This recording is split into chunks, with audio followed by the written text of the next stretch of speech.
The ICA is in coordination of all of these trainings for the prevention and response to the emergency related to African swine fever. We have together with us in this initiative for these trainings several international organizations, regional and sub-regional organizations as well from our hemisphere. And in this initiative,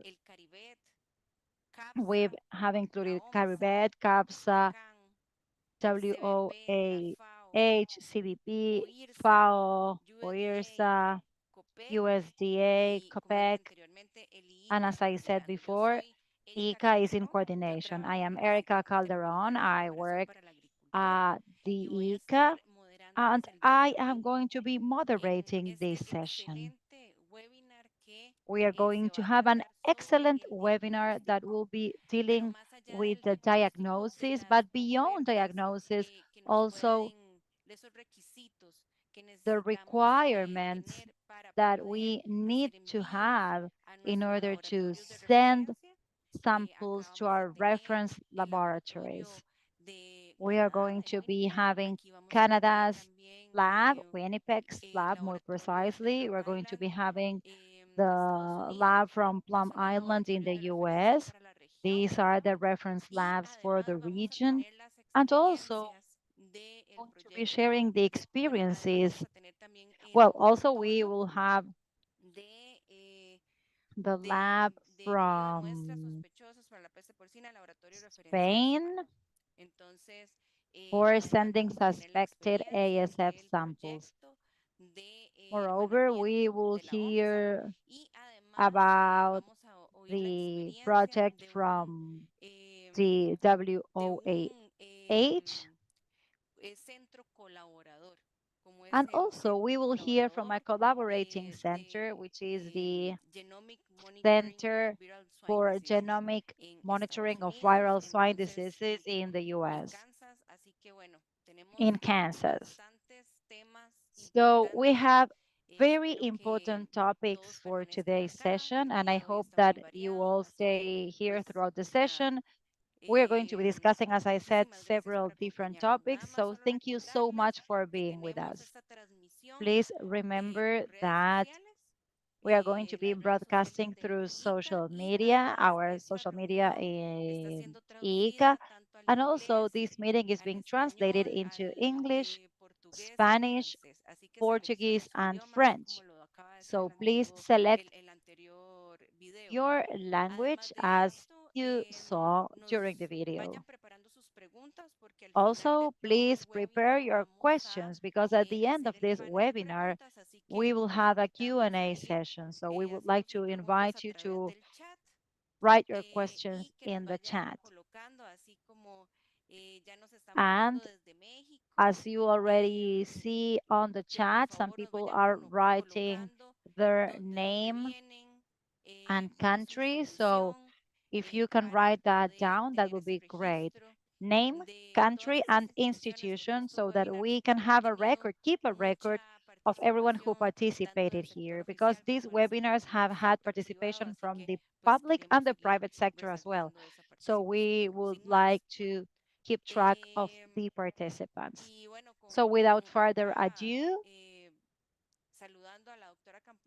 I would like to say hello to Dr. Campuzano, who will be joining me in the moderation of this event. Welcome, Dr. Campuzano.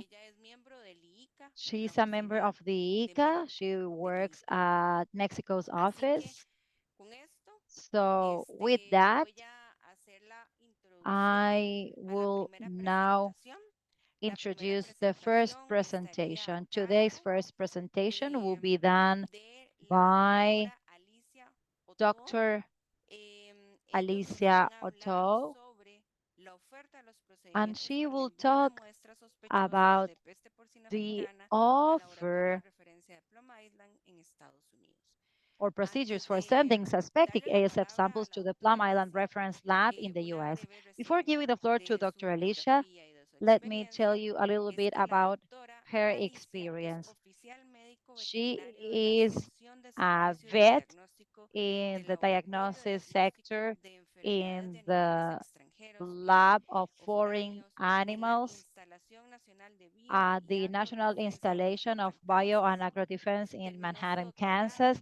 She completed her PhD in vet pathology in University of Georgia, Athens in August 2022.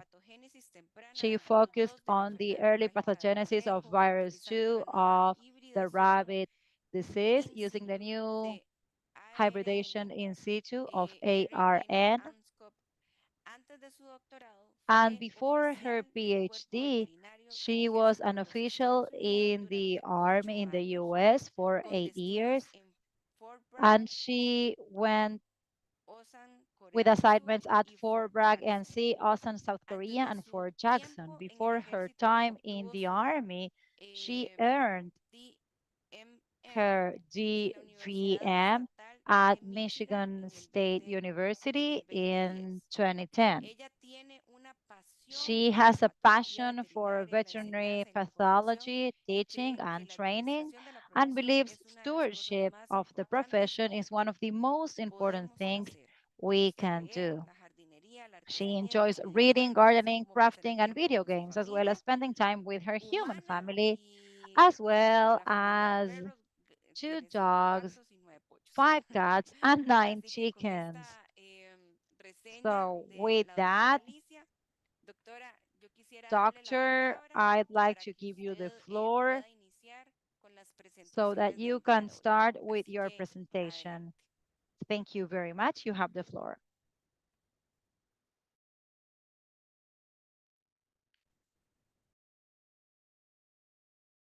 All right. Good morning, everyone. As mentioned, I am Dr. Alicia O'Toole, and today I will be speaking to you about the sample collection and shipment for suspect African swine fever cases to the Plum Island Animal Disease Center in New York.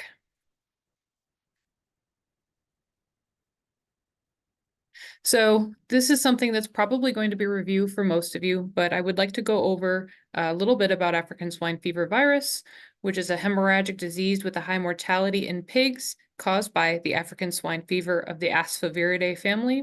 It's genetically and environmentally stable. It's very hardy in many situations. And the African swine fever virus detection on Hispaniola in 2021 was the first detection of African swine fever in the Western Hemisphere since 1984. Thankfully, it has remained relatively contained to that region.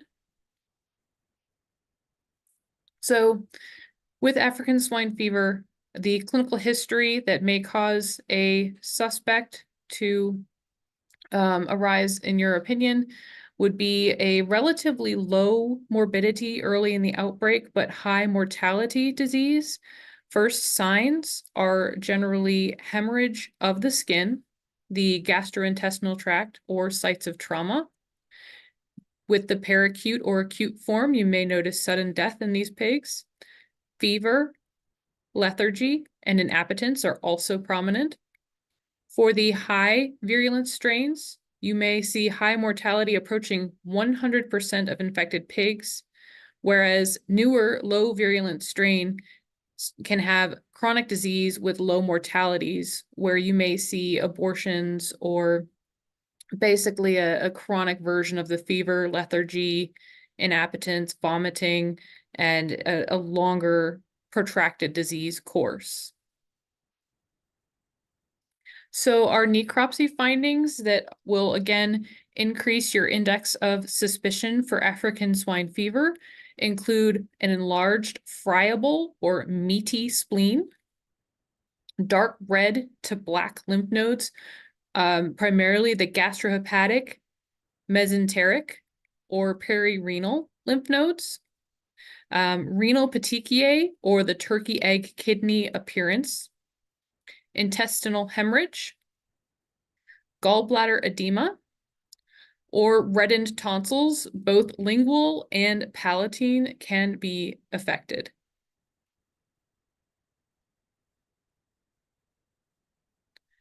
I'm going to go over some pictures that demonstrate some of these findings.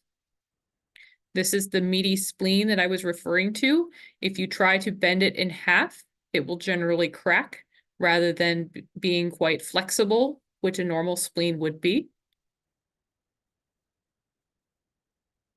The gastrohepatic lymph node, which is located between the stomach and the liver, is very generally dark red to black because of hemorrhage. Mesenteric lymph nodes are also deep red to black. This photo shows the perirenal lymph nodes along that renal artery and vein.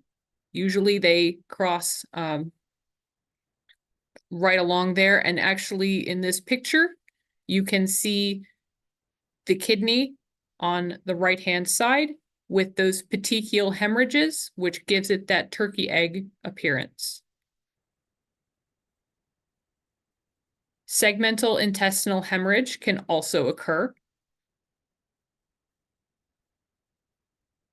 And this photo demonstrates gallbladder edema associated with the disease. The wall is quite thickened, and you can also notice some fluid buildup around the gallbladder itself.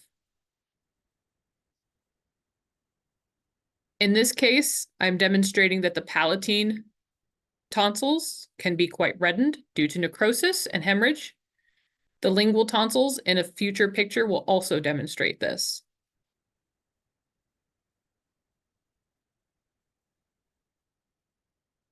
So there are a number of samples that we can use for testing for African swine fever.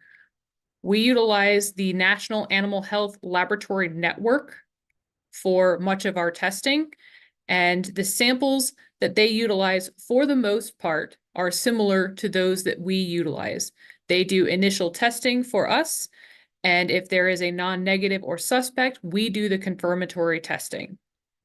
In their case, they do not use serum for antibody testing. However, for all of us, whole blood, fresh spleen, lymph node, tonsil, a blood swab that has been soaked in blood and then put into TB medium, or a spleen swab that has been treated similarly may be used. For many of these samples, pooling is an option primarily in an outbreak situation. In all cases, 5 or fewer samples should be utilized. In the case of an outbreak, a blood card with dried blood may be approved for testing, but otherwise would only be considered an ancillary diagnostic.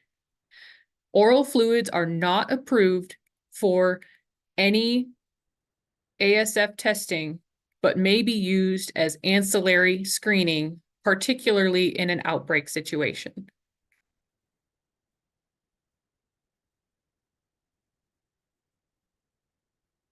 So with our blood, we can use serum for antibody detection.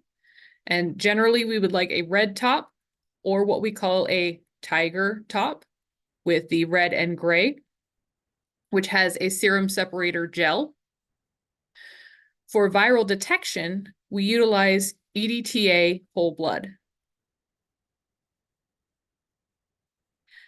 For this, the EDTA whole blood, we need 2 to 5 milliliters of blood per tube. It is important that after putting the blood in the tube, you gently invert, do not shake the tube. This will mix in the anticoagulant. This blood should also be kept on refrigeration or ice packs. Problems may occur if you add too little blood because EDTA, when concentrated, may inhibit PCR. If the tube is labeled for at least 2 milliliters, please be sure to include at least 2 milliliters. Smaller tubes may have smaller volumes that you can use. However, we like at least 2 milliliters in case we need to do retesting. It is also important to keep the sample cold because severe hemolysis may inhibit the PCR reaction as well.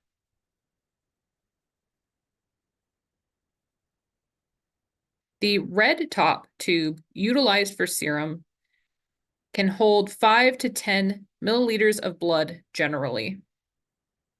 It is important to centrifuge this tube at 1000 Gs for 10 minutes. This will allow the clot to form and settle. Generally, a clot has formed before we receive the sample. It takes about 30 minutes after collection for that to happen. So wait at least 30 minutes after collecting the sample to centrifuge. 2 to 5 milliliters of serum can be transferred to a new tube and kept cold. Again, with too low of a volume, there may not be enough sample for us to process. So we need at least 2 milliliters of serum. Severe hemolysis products may also interfere with serology, so please keep the sample cold to avoid interfering with our ELISAs.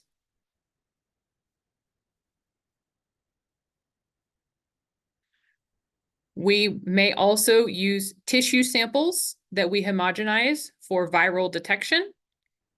Ideal samples include the spleen, lymph nodes, and tonsil. And in this case, the picture for tonsil is focused on lingual tonsils that are also reddened and hemorrhagic. We do ask that you please include the clinical history and findings in your submission, as this will help us direct testing. Once samples are submitted to us, we have a timeline of generally expected time for how long it will take us to detect the virus if it is there. If we are doing viral DNA detection with PCR, it generally takes 2 to 4 hours to get results. But if it is positive, we must confirm it with another line of testing. That line of testing is generally sequencing. This can take anywhere from half of a day to 7 days, depending on the viral concentration and quality of the sample. We may also need to do viral isolation, which for ASF can take up to 21 days. If that is positive and we notice cytopathic effect, we will do the PCR, which will take another 2 to 4 hours to identify viral genome. We are also capable of doing serology for antibodies to African swine fever. This can take anywhere from 4 to 18 hours, depending on our workflow. If we start it in the morning, we're closer to that 4-hour period. If we get a positive, again, we must confirm it, or if it is inconclusive, we are going to confirm as well. This is through an immunoperoxidase test, which takes anywhere from 3 to 4 hours. The supplies that we generally give our foreign animal disease investigators include the red top serum separator tubes, letter A, the purple top tube, B, molecular transport media, so that conical tube can hold TB for swabs, sterile disposable syringes for collecting blood, as well as 16 gauge needles, and 18 gauge needles. We give them sterile disposable swabs for blood swabs and spleen swabs. And it is very important that you have an indelible black marker to label the tube, because we want this label to stay on the tube and not get wiped off with alcohol. And we utilize 40-section inserts for tubes to help us organize, hold, and store them securely.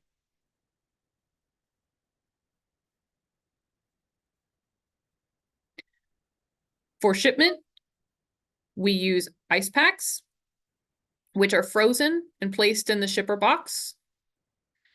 We have biohazardous specimen bags with an absorbent pad that will absorb any spills so that they do not leak out of the container.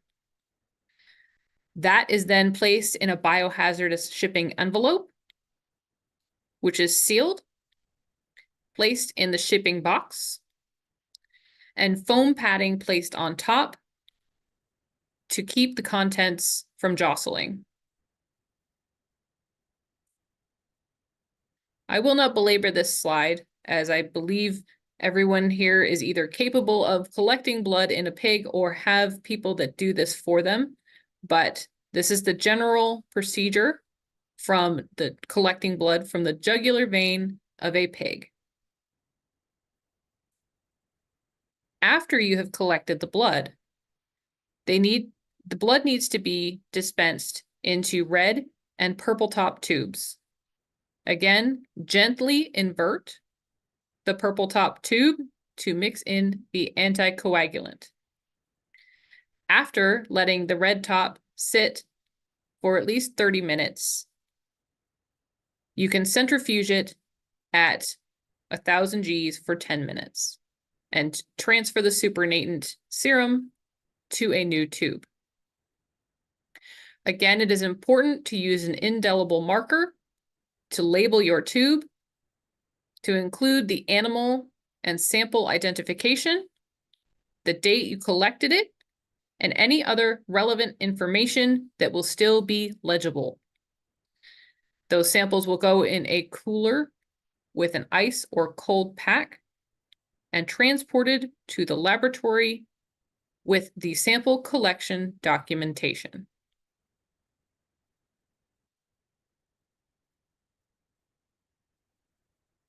This is essentially similar information. Place the labeled tubes into the cardboard box. The box will go into a biohazard bag. Once that bag is sealed, it will be placed in the safety pack envelope.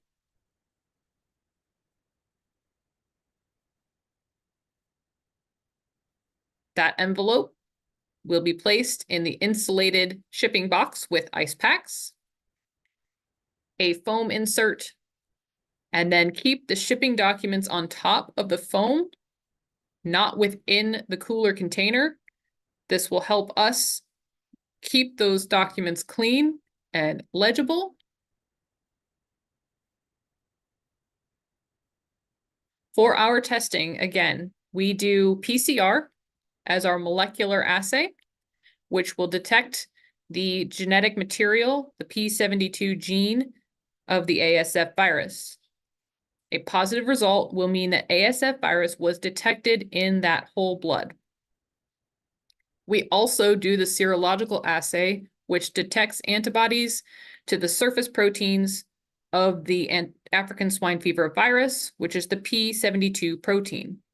A positive result means that antibodies generated to the African swine fever virus were detected. This is how we interpret our results.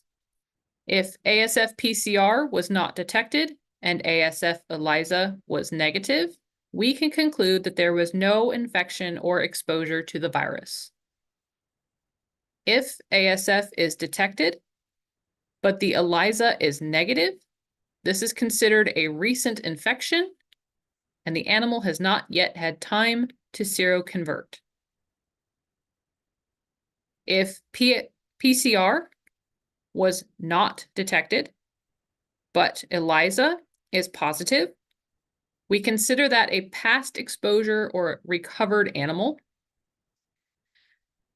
If we get both PCR detection and ELISA positivity, we consider that a long-term infection or carrier.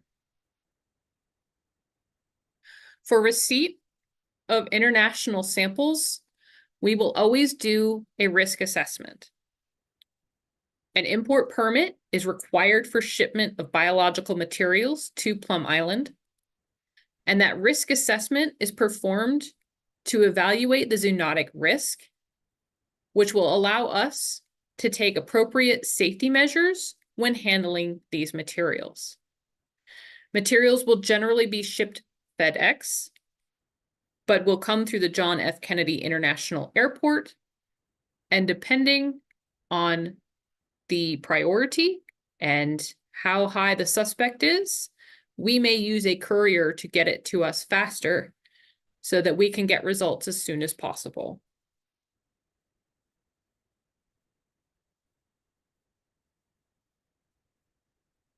When submitting samples to the Foreign Animal Disease Diagnostic Laboratory, or FADL, the following information is what you will use for our FedEx label.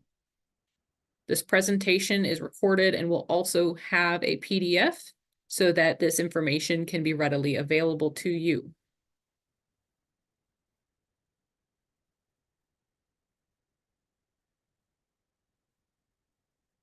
If you are shipping a sample to us, we would like email notification. There is a group email box, fad.submissions@usda.gov, and that will give us a heads up to know what we are expecting. Please attach in the email the 10-4 submission form,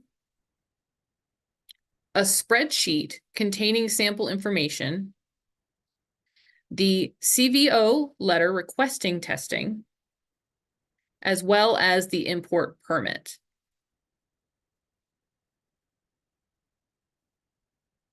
These are examples of the documents that will be submitted. It is important, especially on the 10-4 submission form, that you include as much information about the case as possible. Again, this will assist our laboratory to give you the best results that we possibly can. We are always happy to help. Any emails sent our way, we will respond, as well as phone calls. We want to be able to provide the best diagnostics possible to you. As a summary, it is important to collect whole blood and serum samples in sufficient volume. Label your tubes as clearly as possible. Pack those tubes in slotted cardboard boxes to minimize any jostling. Send us an email notification the same day as your shipment. In the cases of international samples being sent to us, we may want an email or a phone call ahead of time so that we can prepare. And again, send a spreadsheet of the samples. And with that, I can take questions you may have.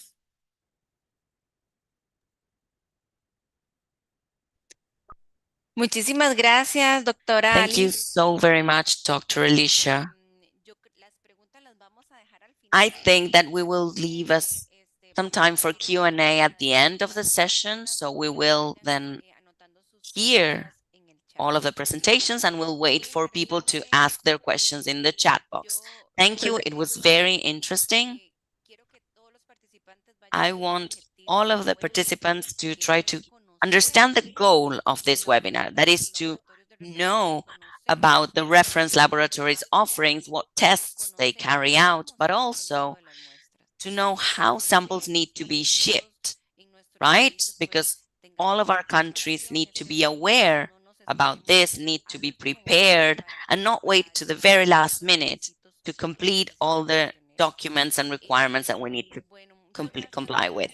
Thank you again, Dr. Alicia, for your presentation. We will move on to the next presentation that will be led by Dr. Aruna.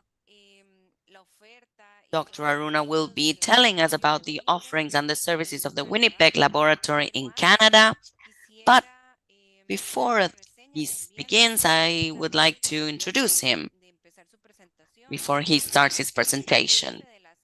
Dr. Aruna is the section head at the Mammalian Diseases Unit, and he is a reference laboratory expert for African and classical swine fevers at the Canadian Food Inspection Agency, the National Centre for Foreign Animal Disease at Winnipeg, Canada. As the section head, he oversees the testing services, technology development, research, training, and scientific consultation to the National Animal Health Program for high-consequence viral diseases such as classical and African swine fever, blue tongue, epizootic hemorrhagic disease, Molenberg disease, rabid hemorrhagic disease, pseudo-rabies, and other emerging viral diseases affecting farm animals. On top of this, Dr. Ambagala received his Bachelor of Veterinary Medicine degree from Sri Lanka, and his PhD is from the University of Nebraska-Lincoln in the US. He holds adjunct appointments at the Faculty of Veterinary Medicine, University of Calgary, the Department of Animal Sciences, and the Department of Medical Microbiology and Infectious Diseases of the University of Manitoba. Le doy la palabra, doctora Having Aruna. introduced him, Dr. Aruna, you have the floor to begin your presentation. Thank you. Thank you, Erica. Thanks for the opportunity. Can you hear me? Perfectamente. Great. Yes, we do. Also, you can see my slides. Yes. Thank you. Thanks for the introduction. And it's great opportunity for talking to everybody. And thanks for attending. And so I will, when Erica asked me to give a talk on sending samples to Canada, I was just wondering what I should do. And thanks, Alicia. I know you're going to cover most of the clinical signs, the samples, types, the conditions, and how to collect the samples. And thank you very much for that background. So what I will do in my talk is, as a new reference lab, WOAH reference lab in Canada for African swine fever, I will just introduce our lab a little bit, and then I won't go into details about the clinical signs and the sample types too much. And I will mention, I will have a few slides at the end to show you how to submit samples to Canada for the WOAH reference lab to help with the diagnostics related to African swine fever and classical swine fever. So as Erica mentioned at the beginning, so we are in Manitoba. We are one of the CFIA reference and research laboratories across Canada. So we are in NCFAD is in Manitoba, and we are the only foreign animal disease lab in Canada. So we have high containment level 3 level. It's a laboratory with large animal facilities, and we are 17025 accredited for diagnosis and research. We are WOAH reference laboratories for CSF, ASF, highly pathogenic avian influenza, and foot and mouth disease. And also we are FAO reference centers for FMD and zoonotic and emerging pathogens. So our functions are mostly for to provide diagnostic services to the CFIA National Animal Health Program and technology development and research training, and provide scientific advice and international consultation. The lab is divided into several sections, and we have, you can see 10 different units. There are diagnostic units, and also there are supporting units like genomics unit, reagent development, animal care, and quality assurance unit. And also we house the Canadian Animal Health Surveillance Network, the main laboratory here at the NCFAD. This is a network of labs that are present across Canada, providing the support for animal disease diagnostics. So as you can see here, the units, diagnostic units, avian diseases units, dealing with avian diseases, and mammalian disease unit is the unit that I'm heading, and that one deals with number of diseases, as you can see on the right side, and one of them is African swine fever and also classical swine fever. So for African swine fever, Alicia went through a very detailed description on the samples to collect, and I have the same samples kind of listed on the left side. From live animals, what kind of samples to take for African swine fever. There are pigs that are showing clinical signs, whole blood and serum. Erika mentioned about the volumes, and if the volumes stays the same for us as a requirement. And from the dead animals or the or euthanized animals, you can collect the tissues, and Erika gave a very good description on how the spleen look like, how the lymph nodes look like, so all the features that you will see in the case of an ASF. So the same sample types. One thing I want to mention is if you find a dead carcass that we would like to receive, we can receive a long bone, or if it is possible to open up and then submit the bone marrow, because you can find the virus in residing in the bone marrow when the rest of the carcass is decomposed. Ideally, the sample should be kept in the cold, but if this is an international shipment, this may not be possible, and the samples can be frozen at -70 if it's going to take some time to ship the samples to Canada. And the laboratory assays, it's very similar to what Alicia was talking about. When it comes to virus detection, we have the assays, our screening assays, the real-time PCR. So similar to what the USDA has, we can do it in 2 to 4 hours, the real-time PCR for the screening assay, followed by the other assays, the virus isolation, and also the sequencing, Sanger and whole genome sequencing. We are using 2 different platforms, Illumina and Nanopore, together to get a decent sequence when it comes to the whole genome sequencing. We also can provide with the tissue samples, the immunohistochemistry and in situ hybridization as the ancillary tests.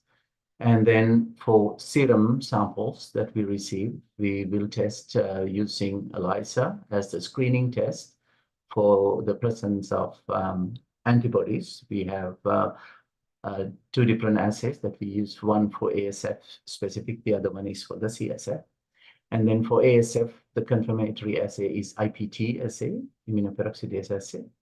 And also we do have immunoblotting assays as another ancillary assay for confirmation of African swine fever, the presence of antibodies in the samples. And for CSF, we have the neutralization assay, which is called NPLA, that is to confirm the antibodies presence in serum samples for classical swine fever. So the timelines are very similar to what Alicia was mentioning at the USDA, the labs, very similar. The screening tests are very fast, within a day we can complete, but the other tests can take up to 2 to 3 days. This is kind of the algorithm of ASFDiagnosis at the NCFAD. As I mentioned, the samples we received, it will go through the real-time PCR first as the screening. And if it is negative, we don't move forward with it. And then if it is positive, it will go through virus isolation. And at the same time, conventional and genotyping PCR for Sanger sequencing. And the virus as probably you heard, that you can have HAD positive viruses or HAD negative viruses. This is hematsorbing. It's a feature that among swine viruses, the ASF has it, so we can see if the virus is propagating in the cells, and usually peripheral leukocytes with the RBCs added. You can see that it's rosetting, so you can see the hematsorption, and sometimes though that it clearly indicates that there is ASF in the sample, but sometimes you can have viruses that doesn't hematsorb. So because of that, we have an additional test that is the IPA that is done on post and alveolar micropatch cells. These are primary cells, and then followed by staining, so that we can stain. If the virus is not hematsorbing, you can still it will still give positive results if there's non-HAD viruses present in that sample. So if it is HAD negative, and then you do IPA on PAM cells, and if it is still get a negative, then we stop. There's no virus isolated from that sample, although it was a PCR positive, because sometimes based on the quality of the sample, if the quality of the sample or the amount of virus in the sample is very low, we may not be able to isolate any virus. If you get a HAD positive or a negative virus, which is IPA positive sample, and then you can do whole genome sequencing very easily because you have very high titer virus. We also may be able to get whole genome sequencing from clinical samples as well directly, depending on the amount of virus present in the sample. We do also, if we get an isolate, we also perform, this is not part of the regular diagnostics, but we will take it to pathogenesis studies, depending if you find a different virus deletions in the sequence, or if you find some insertions or some genetic changes that make it worth going through pathotyping, which is to find out whether it's a low virulent virus or it's a high virulent virus, that we find it in the samples. When it comes to antibodies, as I mentioned, our screening assay is the blocking ELISA. If it is a negative, we don't move forward. But if it is a positive, we have to perform confirmatory assays in the blotting and IPTs. If it is negative, we stop here. Then it's a false positive. But if you get a positive here, then it's a true positive sample. So instead of going again through the same clinical signs and the types of the samples, I thought I will give a little bit of a background on, as a WOAH reference lab, what kind of activities we have been doing on CSF and ASF, so you will understand what kind of activities we are doing in addition to providing diagnostic support. These are some of the examples that we have done recently with diagnostic support for Colombia and Brazil related to CSF. Shared some reference reagents with Colombia and Guatemala, consultation when it comes to required protocols for us related to, sometimes they have questions about what vaccines to use and what protocols to use when it comes to diagnostics. We have shared a number of proficiency panels with Central America when it comes to CSF, and also provided hands-on training on diagnostics to through a twin project with LASA Guatemala, and we just finished that project a year ago. As a WOAH reference lab, we became a WOAH reference lab in 2022, so very, very new as a WOAH reference lab for African swine fever. But throughout the last few years, we have done quite a bit of work on ASF, provide diagnostic support to a number of countries in Asia, in Africa, provide reference reagents to a number of countries, locally in Canada, as well as the countries, WOAH member countries, provide protocols and questions about vaccines. Harmonization effort is going on with the US, Mexico, and Canada when it comes to diagnostics. And then hands-on training was provided to a number of countries like Guatemala and Ghana, and then proficiency panels to Central America. This is the CSF twinning project that we finished. This is on CSF, providing diagnostic support to LASA lab in Guatemala. Some of the diagnostic support and research followed by the samples that we received for confirming ASF. And we have taken it to the next level of characterizing those viruses further, and even to take it to do some pathogenesis studies, as I mentioned, to understand more about these viruses, what they're doing in the field, in an experimental setting, so we can study a little bit more to know. And this information is very useful in the field when it comes to control the disease. Related to ASF, we have done diagnostic support and research in Ghana. This is supported by Global Affairs of Canada. So this is to establish diagnostic labs, diagnostic capabilities in Ghana for African swine fever, and a number of research, again, related to African swine fever based on the samples that we received from the countries, in addition to providing the confirmation.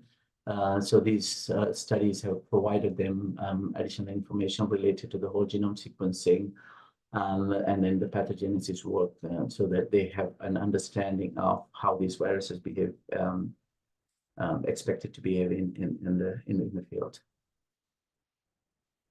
Additional, some of the work related to, again, the samples that we received for diagnostics.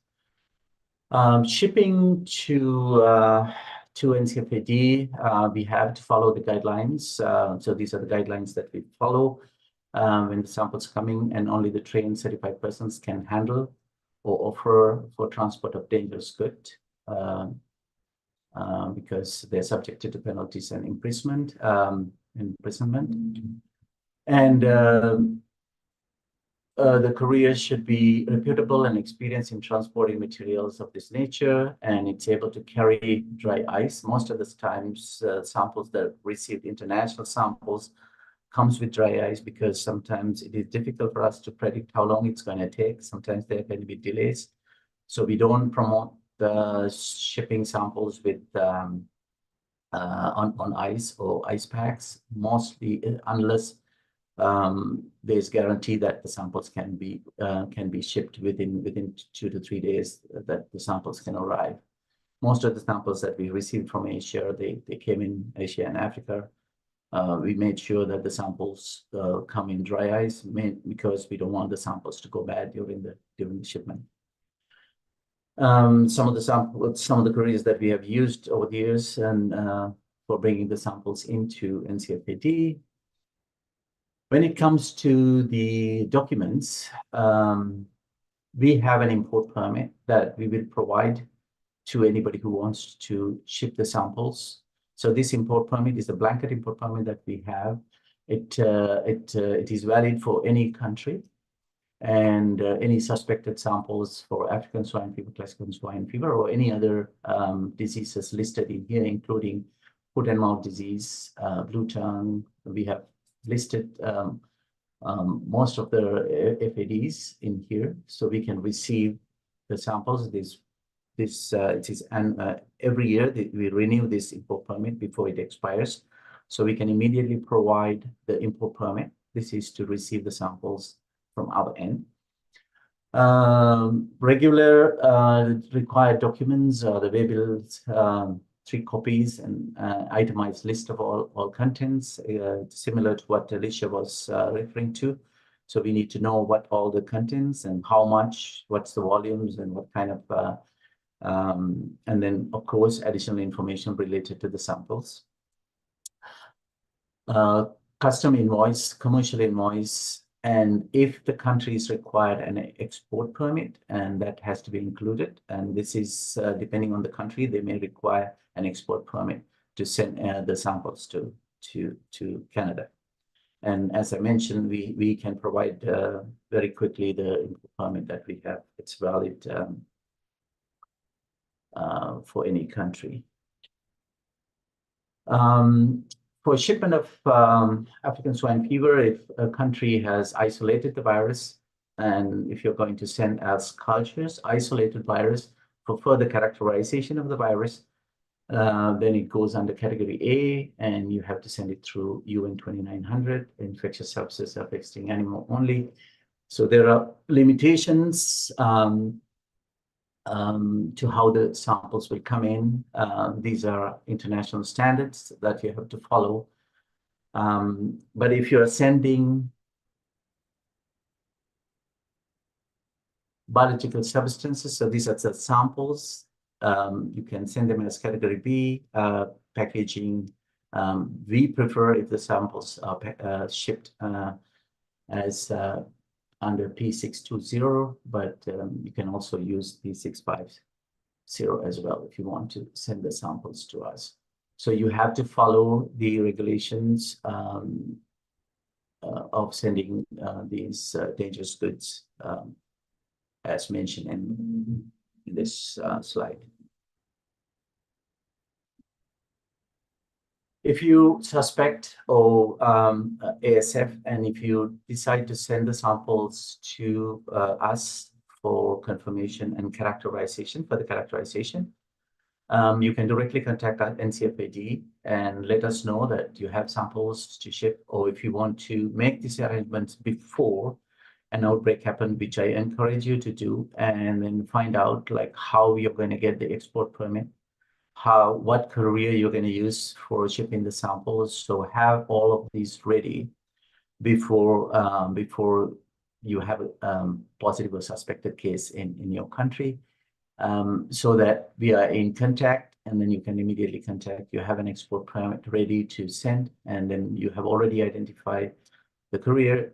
So we are not like trying to figure out how to send the samples to Canada. We can immediately provide you the blanket import permit, and then you have to arrange the pickup. We don't charge for diagnostics, and we appreciate if you can cover the shipping cost related to the shipment, but we will provide the diagnostic free of charge. This is my unit, and these are the people who will be dealing with the samples when it comes here. If you have any questions, you can always write to me. This is my contact email. Thank you.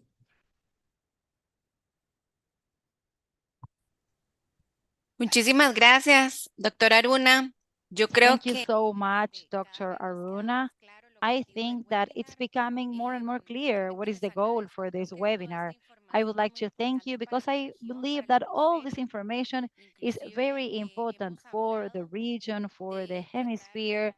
And we've actually talked about trying to capture all this information that you are presenting today, and maybe preparing videos that could be sent to the countries with all of the requirements to send their samples, and with all of the offers that labs have, so that they can have them at hand and they can use that information whenever they need it. So I believe that it is very important for us to talk about this. Today, we invited all the representatives of official labs, and we sent the invite directly in order to have them here. And I believe that it is very important for them to hear this information. So thank you so much, Dr. Aruna. Now let's continue with the next presentation. And we are going to leave the questions for the end because we have several so far. So very briefly, I would like to say that we have on the chat the different countries and institutions that we have here today. We have Colombia, the Colombian Institute for Agriculture. We in Colombia have the Lab for Diagnosis of Tuluá, the Institute, and of course, we also have the Department of Agriculture of the US, the USDA. We also have with us guests joining from Santa Cruz, Bolivia. We also have several universities such as the University School of Veterinary of St. Kitts and Nevis, the National University of Paraguay, the MIDA from Panama, the UNAM from Mexico, the vet school from Argentina, the SAC from Chile, the INSAI from Venezuela, Senacica from Mexico, SENASA from Paraguay, SENASA from Argentina. And actually, we also have here the national lab from the Ministry of Agriculture in Madagascar. So we have very good participation. So congrats, and I would like to urge you to stay here until the end. So now I will continue with the next presentation that will be done by the reference lab in Spain by Dr. Raquel Nieto Martinez, and I will briefly introduce her now. We also wanted to invite the Universidad Complutense from Madrid. Dr. Vizcaino had a problem and couldn't join us today, so he sent his apologies. Dr. Raquel Nieto is graduate in biological sciences from the Autonomous University of Madrid. She is also a civil servant, higher specialized technician scale of public research organizations in 2022. And since 1999, she has been working at the Animal Health Research Center, CISA-INIA, belonging to the Ministry of Science and Innovation. And within the emerging and transboundary diseases group, she has been working, and also she worked at the European Union Reference Lab and the FAO or FAO for African swine fever.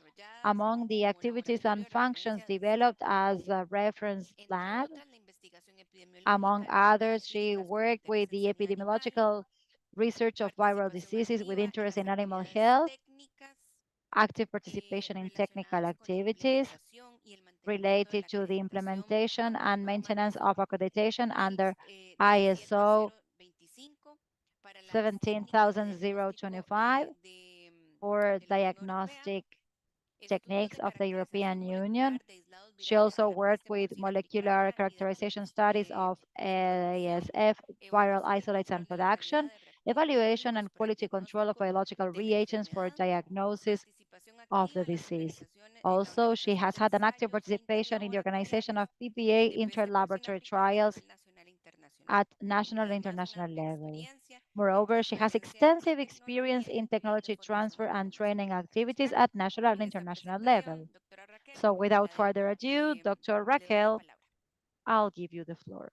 Muchas gracias, Erika. Muchas gracias a todos por esta oportunidad. Thank you, Erika, and thank you everyone for the opportunity to talk about CISA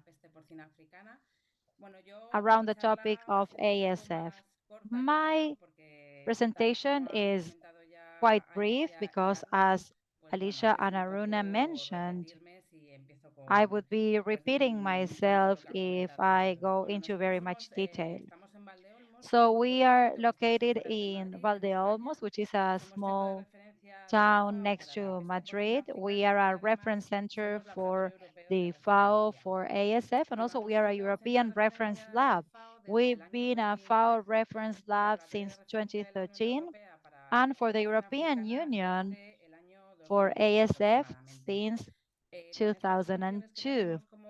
With these functions that we have as reference centers, we offer technical scientific activities and harmonization for national labs in more than 50 countries all over the world. We also offer active assistance in the diagnosis of ASF.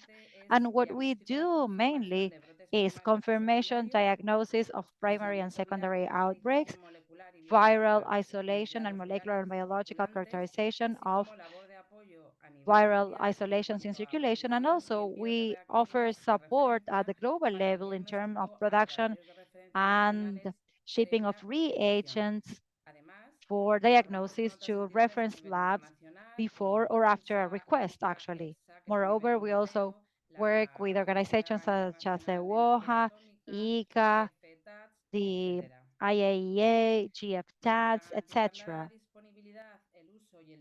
So in order to guarantee the availability, use, and performance of high-quality methods used by National Reference Lab during 2023, and as of these days, we've been doing the preparation, control, and supply of standards and reference control of ASF, biological and material and reagents for ASF diagnosis. And here you can see that so far in 2024, we have sent reagents for the detection of antibodies through IPT techniques for more than 2,000 determinations. And in this table, you can see a breakdown of the different biological reagents that we sent to different EU countries in 2023 and in 2024, and also to third countries. And the total shipments that we sent. Also, we do the preparation, control, and supply of reference panels for ASF for the validation and verification internally, and also the internal verification of diagnostic techniques for ASF. For example, we have 3 different panels that you can see here on this slide. And the panel that we call reference 1 is composed by 10 reference serums that are indicated for the evaluation and internal verification of antibody detection techniques for the disease. We also have another panel, it's called Reference 2 panel. It has 16 reference samples to assess internally and verify the DNA extraction methods, and a third panel that is made up of reference DNAs to internally assess and verify the DNA expansion methods via PCR. As an example, every time we send biological reagents, whether it's for positive control, limit control, or different controls for the different diagnostic techniques or the reference panels, for example, we also send, together with the material, a certificate in which we describe what this is for, what the material is used for, where it's coming from, the source or origin, and the intended use. All of this material is deactivated so that it can be sent to every country that do not have the necessary biosafety conditions, and they are activated by heat at 56 degrees centigrade over 60 minutes. Once the material has been inactivated, we check it via viral detection, and we do 3 blind tests and showing that it's an inactive test. This is what is sent with all the reagents, depending on the material. Of course, we send this certificate as well as other documents. We also provide technical and scientific assistance, and we include a confirmation diagnostic services, particularly of outbreaks happening in Europe, both the European Union, the Balkans, and Moldavia during 2023 and 2024, and in the past as well. And we've done molecular characterization via a 6-region partial sequencing of over 186 viral isolates of ASF in 2024 in Europe. We see that there are 26 gene groups circulating in Europe. Therefore, at the Americas, as a FAO reference center, we can provide our experience in terms of ASF to carry out a diagnostics of primary outbreaks of the disease, and also we support by providing a shipment of diagnostic reagents that may be needed by the different labs.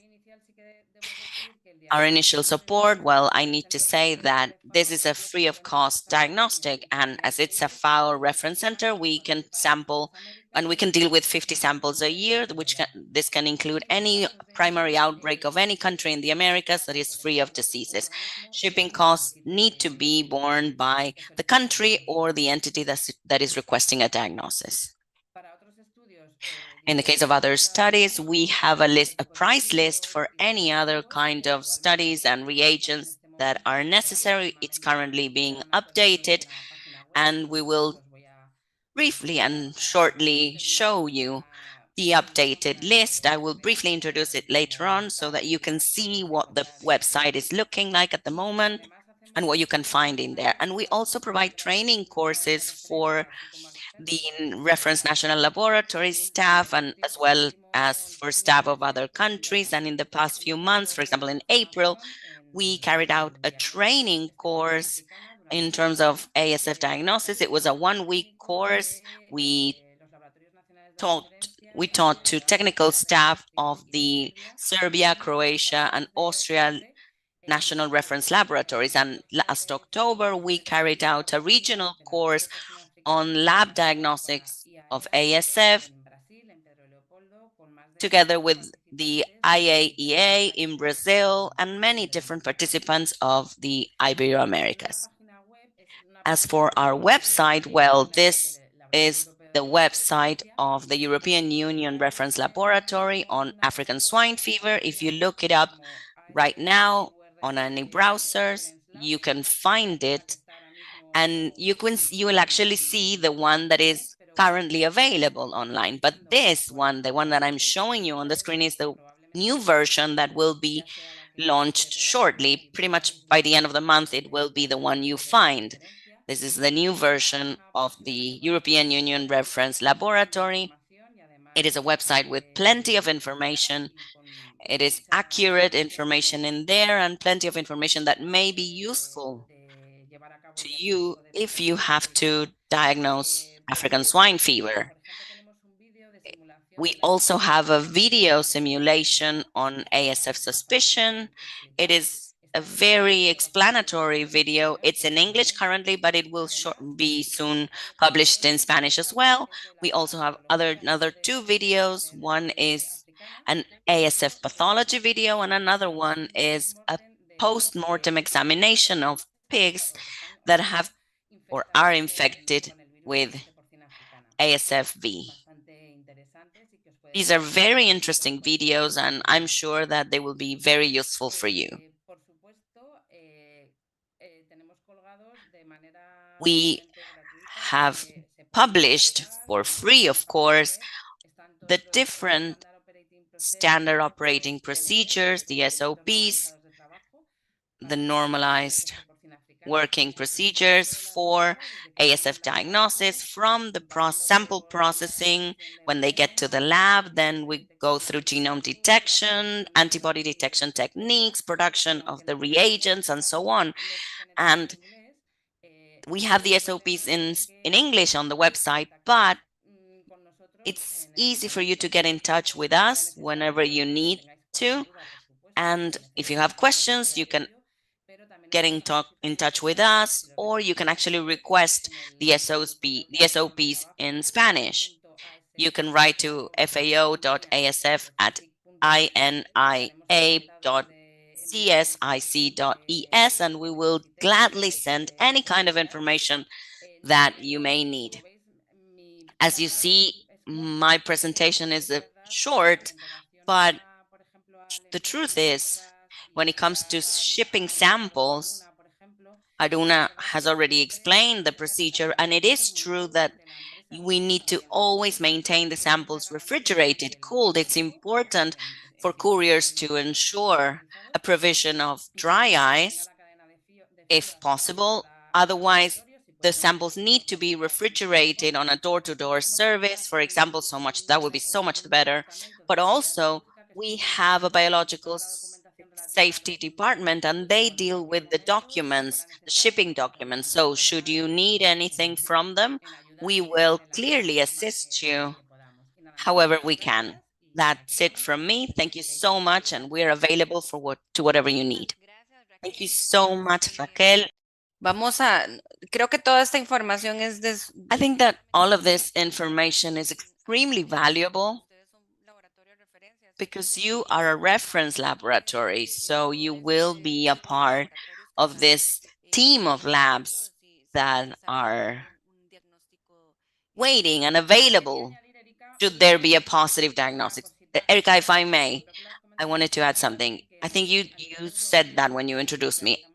In Europe, some of you may know about this, and because you've been a part of it, but in Europe, we have prepared intercomparison European analysis with the different countries in the EU and third countries as well. But also on top of that, 2 years ago, we carried out an interlaboratory assay with the different countries in the Americas. And of course, we are open to that kind of possibilities. as long as it's feasible to actually carry that out. So thank you so much about that. That is great. It's part of the offering, and it's part of the assistance that we can provide to all the different countries so that they can get ready and increase their lab capacities. Great, thank you. All right, we will move on with the following section of our webinar today. There will be a shift and a change in the agenda because Dr. Manuel Borca needs to leave soon. So, Katia, I apologize. We will leave you for the end of this section, but I know that you can stay, so we'll give a priority to Dr. Manuel Borca. Before we give the floor to Dr. Manuel Borca, let me explain a little bit more about the experience of collaborator centers and the project that the WOAH has, that he works, Dr. Borca works with the WOAH. And as for Dr. Manuel Borca, he's a vet, he's a microbiology PhD. He's the main scientific of the countermeasures program to deal with swine diseases. He works at the Agricultural Service of the USDA. He works at the Plum Island Animal Diseases Center since 2021. He's extensively worked with foreign swine diseases like ASF, CSF, and he is focusing on pathogenesis, immunity response of the host, and the development of vaccines against ASF, CSF, and foot and mouth disease. He works with experimental models and natural host models. He has characterized the immunity mechanisms of hosts and the protection considering different viruses in infected and vaccinated animals. He's discovered and characterized most of the genetic gene determinants of the virus of ASF, and he's used the information to create vaccines. He studies the gene basis of the virulence of ASF in domestic pigs, led to the development of several live vaccines and attenuated vaccines that will protect against viruses that are affecting the Eurasian countries currently. He's got vast experience, and Dr. Borca, I will now give you the floor so that you can do your presentation. Thank you. Thank you. Can you hear me? Yes, perfect. And we can see the slides as well. Thank you. I'm going to speak in English. My presentation is in English. This is going to be a short presentation, and the main focus, the main reason of the presentation is to present, to introduce to the audience the creation of a new center, World Organization Animal Health Center, a WOAH Center, that is focused as a collaborative center and is focused on the monitoring of swine viral diseases, of course, viral diseases that are important. And among those viral diseases that are important are, of course, African swine fever, classical swine fever, and also we're going to work on Japanese encephalitis and Nipah virus. These 4 viruses are going to be considered not all at once, but in different stages by this new genomic center. The center have been proposed by the National Bio and Agro Defense Facility, what we call NBAF. That I don't know to all of you that are not familiar with NBAF. NBAF is what we call the new Plum Island, right? That is where Plum Island is going to move, actually start already moving. When the island will close probably in a year or so, all the activities that have been taking place in Plum Island for over 70 years will be moved to NBAF. And the Collaborative Center will be, or is already part of the NBAF facility. I always say that NBAF that NBAF will be the new Plum Island. And let me describe for all of you that are not familiar with Plum Island. Plum Island is an island that, as I say, for almost 70 years, the Department of Agriculture of the United States have a laboratory that was devoted completely to work with foreign animal diseases, most of them caused by viruses. And the laboratory in the island basically has two USDA agencies, ARS, Agriculture Research Service, that is focusing the research of viral diseases, particularly focused in understanding mechanisms of virulence, mechanisms of pathogenesis, and this basic information we try to use that basic information in order to transform that in tools, in practical tools like vaccines, biotherapeutics, sometimes the development of diagnostic tests. And the other part of the island, the second part of the laboratory, belongs to APHIS. That that's basically the function of APHIS that is extremely important is the diagnostic of foreign animal diseases in the United States, but also have another missions like the training of professionals in the country to face and to respond to foreign animal diseases. And a very important issue also is that APHIS here at Plum Island has the North American Food and Mouth Disease Bank vaccine. Now, Plum Island, as I say, the MBAF will be the new Plum Island, but the new version of Plum Island will be bigger and better when the MBAF laboratory will be functional, fully functional. New viruses are going to be involved in the research, like the Japanese encephalitis virus, Valley fever virus, that all of them need to be working in BSL-3 conditions, like foot and mouth, classical swine fever, and African swine fever.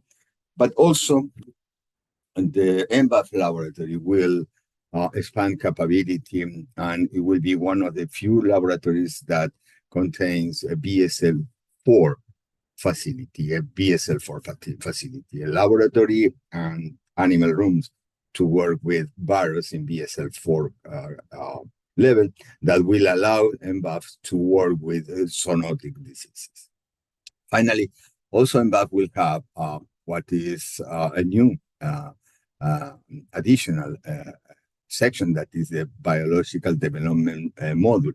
That basically this module will have the function of helping the transition between the discovery of new products like a vaccine, biotherapeutic, diagnostic test, to help the transit from the discovery phase to the commercial use of those. So we'll connect the basic discovery with the potential commercial partners that may take care of, may use those products and commercialize those. So basically, as a summary, the expansion from Plum Island to MBAF will focus on the number of scientific units that will be present. As I mentioned already, FADL, APHIS, the Foreign Animal Disease Laboratory Center, diagnostic laboratory that is here at Plum Island, will be a part in MBAF. FADRU, that is Foreign Animal Disease Research Unit, that is basically what we do right now at Plum Island, working in CSF, ASF, and foot and mouth. It will be there. But also these three new units will be part of the new laboratory in MBAF, that is FABADRU, that is a foreign arthropod-borne animal disease research unit that will be, of course, focused on the study of diseases caused by viruses transmitted by insects. And the CEDRU, the Zoonotic and Emergency Disease Research Unit, that is basically the unit that will use the BSL-4 facilities to study zoonotic diseases. And as I mentioned already, the biological development model that will help in transition between discovery and potential commercial partners. So going straight to the collaborating center, the new collaborating center. This center, as I say, was proposed by NBAFS to WOAH and have been approved just a couple of months ago. So we are putting together the center and we are start offering some of the capabilities that the center will have. Just to try to clarify the scope of the activity that we expect to offer in the center, that basically will be focused on solving problems related to the analysis of the genomes of relevant swine diseases. For us, relevant swine diseases are African swine fever, classical swine fever, Japanese encephalitis virus, and Nipah. The idea of the center is that the center will offer to different laboratories in the region and in the world the possibility of perform next generation sequencing of the viruses that could be sent to the center, and here we will sequence for those laboratories that do not have the capability to do so.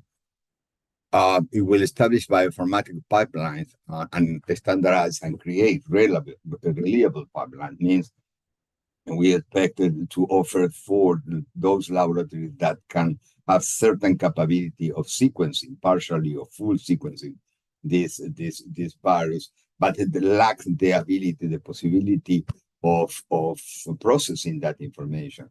The idea of the center is that it will help those laboratories to, by receiving raw data, producing the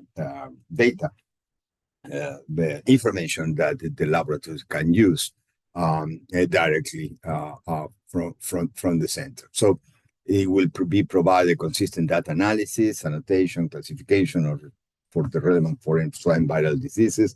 That means that the idea is that those laboratories that don't have facility for sequencing will be able to send us either DNA or viruses. We will be able to sequence for them, analyze the sequence basis or through the pipelines that we will establish, and return that information, process information to the user. As I said before, the center will be focusing these 4 viruses initially. And the way that our 5-year plan is established right now is that we will work in African swine fever in the first year, 24-25. Classical swine fever will be added in the period of 25-26. Japanese encephalitis virus will be added in the period 26-27, and the last virus, Nipah, in the period between years 2027-2028.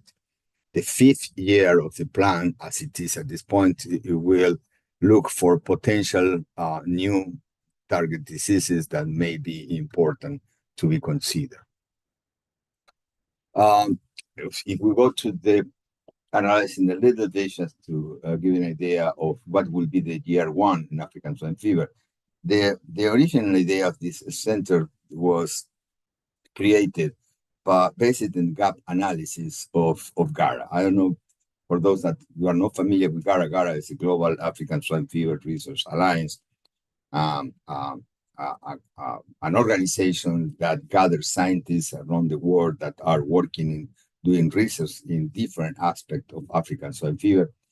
Plum Island has a key role on the development, on founding and developing and keep functional the GARA as an organization. And this GARA, what does is basically have probably annual meetings, approximately once a year, where all the scientists that work in different aspects of research in African swine fever gather, present, and share the results. But also, and very importantly, they also have meetings where they produce a gap analysis of the different aspects of the disease, the African swine fever. And based in those gap analysis in the genomic area, what we found, and that is why the center was created,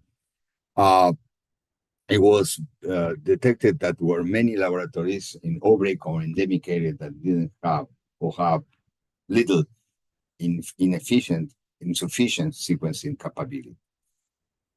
It was necessary also to carry out visits to determine the capability, the laboratory capability in those places to help to identify needed, including the capability of processes, analyze or interpret the data. That is part of the function that this center would play.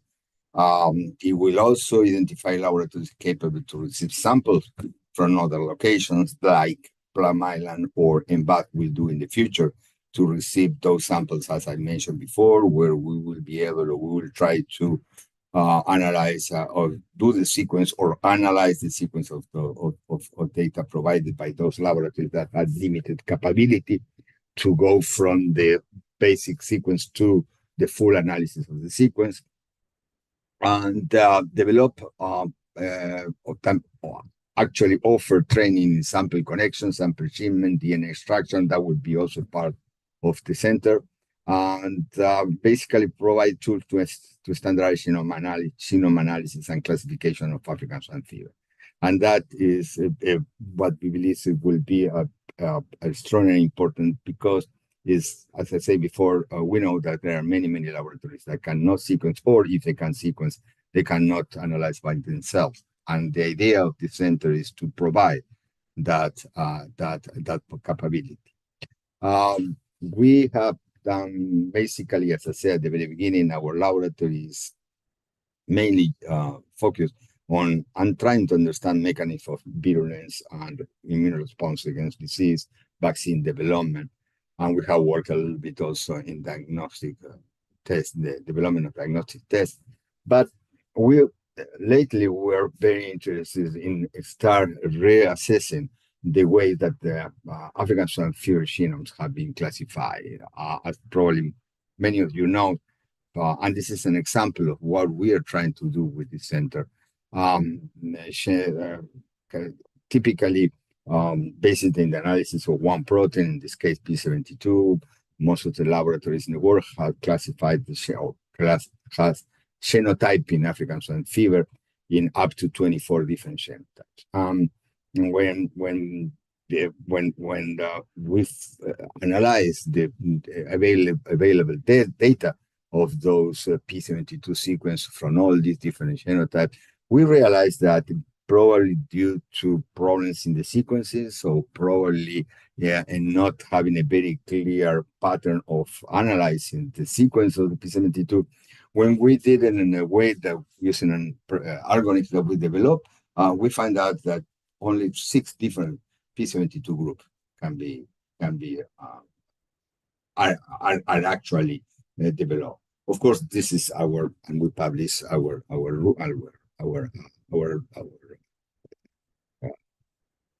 finding, and we are right now in the moment of discussing with other laboratories, with other people that do the same job, how useful this new classification will be. In the same way, we're trying to expand the use of different parts of the genome of the African swine fever in order to reclassify the different isolates around the world. And we're trying to use the terms of biotype instead genotype by implying that we are trying to do a classification basis on a very expanded amount of genome of African swine fever. And we propose the presence of 7 different biotypes. And the idea of biotype, and probably I'm going to finish with this, is that the idea of biotype is that we were trying to have a classification in African swine fever that the classification itself has some meaning in terms of being connected with some of the phenotypic characteristic of the virus. Probably most of the people, when you use the terms genotype or the term biotypes like we're trying to do now, relate the classification of the virus with, for example, the ability of antigenic crop protection. And actually, most of the people taking place or think in terms that virus from different genotype, even if they are only 6 or they are 24, will not be crop protected. Well, we believe that that's probably not quite right, and that is why we're trying to introduce now the concept of biotype, because we believe basis in some experiment that we are running in crop protection across different isolates, that the terms of biotype will be probably going to be closer to the concept of phenotype characterization, like, for example, vaccine match. I think that more or less that is what I'm trying to share with you today. I'm open for questions. Please. Muchísimas gracias, doctor Borca. Thank you very much, Dr. Borca. This supplements and complements the information that we wanted to have today. All the labs that countries have, all the collaboration and these collaborating centers. Well, that's the point for us to try and give visibility to these in order to increase the capabilities that we have in our labs to arrive at better diagnosis, because we know that that ASF poses many risks. Doctor, I have a question that we have for you before you leave.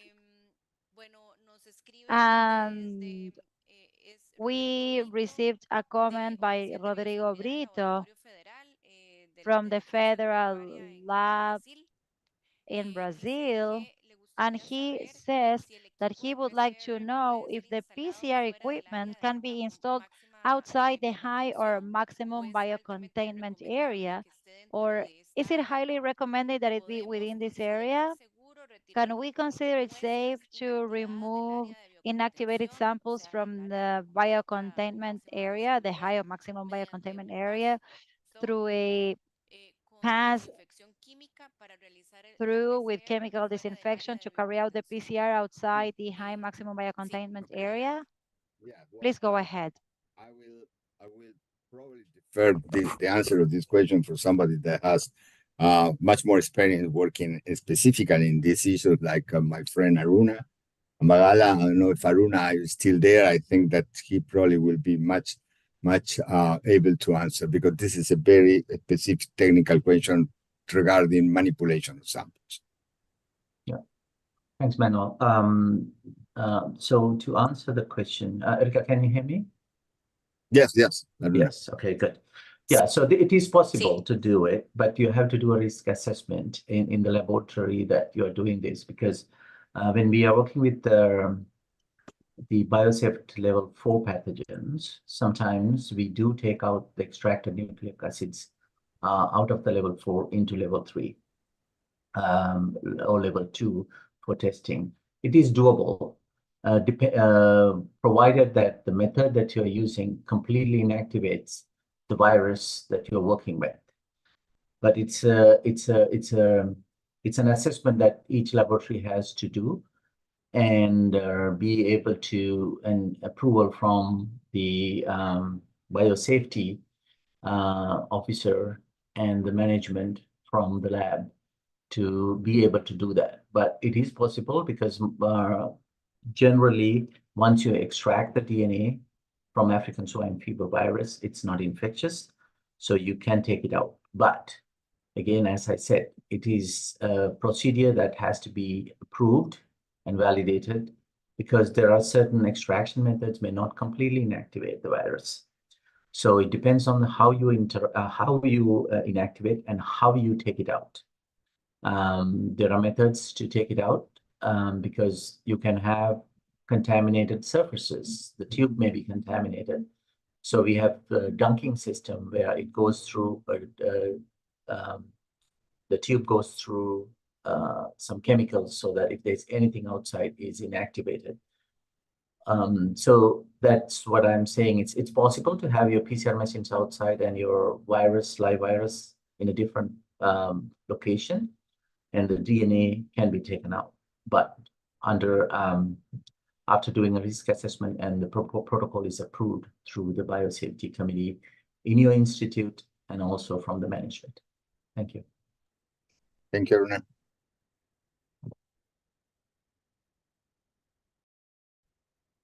Muchísimas gracias, doctor Aruna, y Thank you muchísimas so much, Dr. Aruna, and thank you, Dr. Borca. Well, I would like to thank you. I know that you have to leave, but if we receive any questions for you, we are going to send them by email, okay? So it's great to be in touch with you so that everyone knows what you are doing. Thank you very much. I am available for whatever you might need. Okay, bye-bye. Okay, let's move on to Dr. Katia Martinez. Dr. Aruna, please don't leave because we still have the Q&A session. This was just one brief question, but we have more for you. So Dr. Katia Martinez will talk about the WOAH project. And while she sets her presentation, we are going to talk about her background information. Dr. Martinez, she started working in 2005 in the National Department of Animal Health in Panama as a vet in the field in programs for prevention and control and eradication of animal diseases. Since 2005 up to 2011, she was the vet in charge of the epidemiological department in the surveillance unit. And from 2011 to 2015, she was the head of the epidemiological department, and she was in charge of coordinating prevention measures and eradication measures at the national level for land and water animals. And also she was in charge of offering support for national standards. And she was also the focal point for animal well-being for the WOAH. From 2015 to 2016, she was the coordinator for diagnosis in the diagnosis lab, Gerardino Medina. And from 2016 to 17, she was the head of the medical drugs department responsible for registering products for veterinary use. And she also took a part in the creation of standards for the national level, also as the focal point for the WOAH Med area.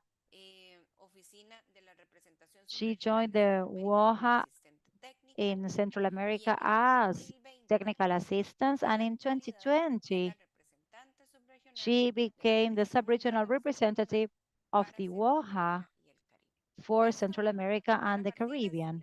With this, Dr. Martinez, you have the floor. Thank you very much, Erica. For me, it is always a pleasure to share with you and to share the work that we do at the WOAH or WOAH for the vet services in the different countries. I am going to have my slides in English. However, I will be speaking Spanish. And then I will send Erica the slides in Spanish so that you can have it available in your language as well. Lo que tiene que ver con el programa de hermanamientos.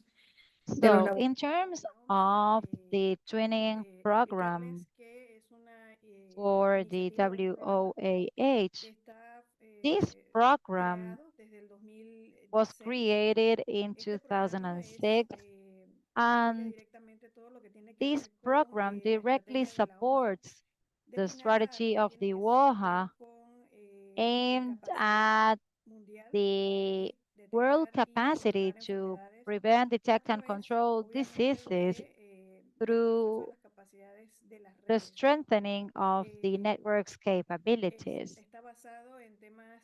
This is based on technical assistance and training programs in solidarity or solidarity based, because this will be working with other labs with more capacities or capabilities.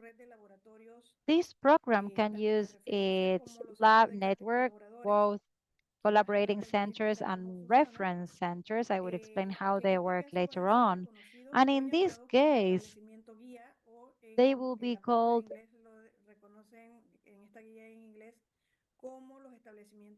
the parent centers because they will be offering support for the development of capabilities, and they're going to offer their help for those centers that are requesting help.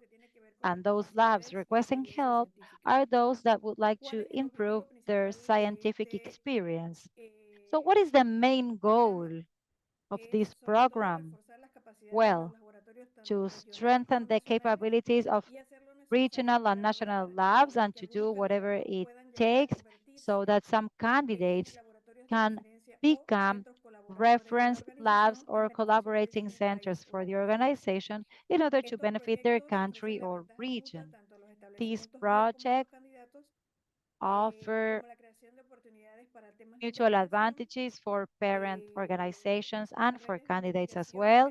These are helpful also for research networks, their creation, and the sustainable efforts of lab capabilities. It is worth noting that each one of these programs or projects defined as twinning lasts for 2 or 3 years, depending on the needs identified and the calendars established at some point. And once we define who are interested in this, we can proceed.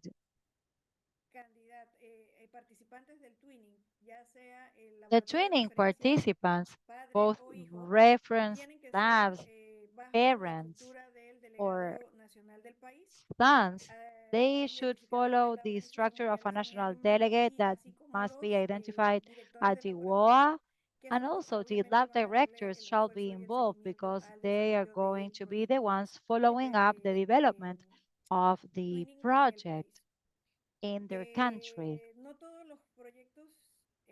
Not every project have as a result to become a collaborating center or reference lab. We can have cases where the country just wants to improve their capabilities and implement new characteristics for their national responsibilities. So we need to acknowledge that thanks to this training process, many countries can also access new diagnosis tests of a higher quality, and that their technical knowledge that they might receive from the experts identified in the parent lab are going to favor the detection of diseases. Let me tell you a little bit about how we can start a twinning project. As I said, we have some partners identified. They can be a reference laboratory or a collaborating center that will be identified as a parent or a guide. And then there will be a candidate that will be a vet, a national vet lab. It can come from the academia world or the private sector that has the support of the national delegate for this request. And of course, there's this funding aspect of it. Funds can come from an external entity that is not a part of the WOAH, or it can be just one of the participants of the project. So it can be self-funded, this twinning project. In terms of the inception options, if we're carrying out a twinning project, then when we receive at the WOAH, we receive a request. If there is a lab that you want to work with, either a reference laboratory or a collaborating center on a specific topic, then you can have a parent request identifying a child in terms of the reference laboratory that they want to work with, or they must have a specific interest in developing this project. Additionally, a third option would be that it is a WOAH initiative, given a potential availability of funds, which may then make it possible to suggest a reference laboratory that may become the parent or the guide of any identified lab if they are interested in becoming a candidate for a twinning project. What are the points to consider? Well, due to the relevance of the topic for the country, it is necessary that the specific entities have to be at all levels, particularly depending on the topic that will be developed, obviamente tanto para el país como para la región. because this will be beneficial for the country and the region. Also, there will be a support to the WOAH global initiatives. Also, there's a potential to improve everything that is related to the compliance donde se ha identificado la realización de este proyecto. in the country where this project has been identified to work. And of course, there must be an adequacy of the parent institute or lab. El apoyo a un laboratorio candidato en este momento. Y entonces, the parent lab will be providing support to another lab. So it's important to consider the availability of funds, because of course this will depend on the needs of the child, lab, or country. We need to identify the fund's needs so that we can carry on these projects and so that this can be aligned with the reference lab that will be working on the project. Es importante describir que existe. It's important to say that there is a reference proposal when it comes to submitting a twinning proposal to the entity.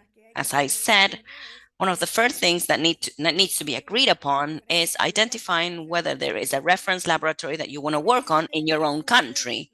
And of course, once that has been identified, it's necessary to see whether you can identify a parent lab, as I said before.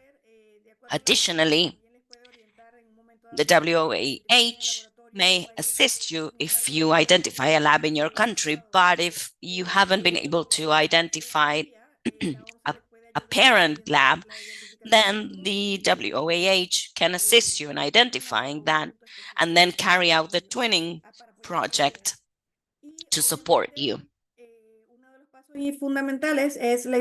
One of the essential steps is identifying the funds to develop and support the whole project that may take from 2 to 3 years. It's important to prepare a proposal for this project, and the partners need to fill out a form that is given by the WOAH to talk about the collaborative compliance of the project. And this needs to be done both by the candidate and the parent that have been identified at some point in time. They need to sit down and complete this form. It will have all the necessary information there, and of course then somebody needs to send that to the main office, and you can get in touch with us so that we can assist you as needed, and we can make sure that the proposal is as complete as possible when it comes to submitting it. On top of this, a proposal needs to be included within the previous proposal. There, both parties need to write the content of the project, and there needs to be a financial coordination described as well. This will be exchanged with the partners to ensure that the budget respects the twinning guide or twinning project guides according to the WOAH. Everything is included in the website, and I'll tell you later on how to find that. Once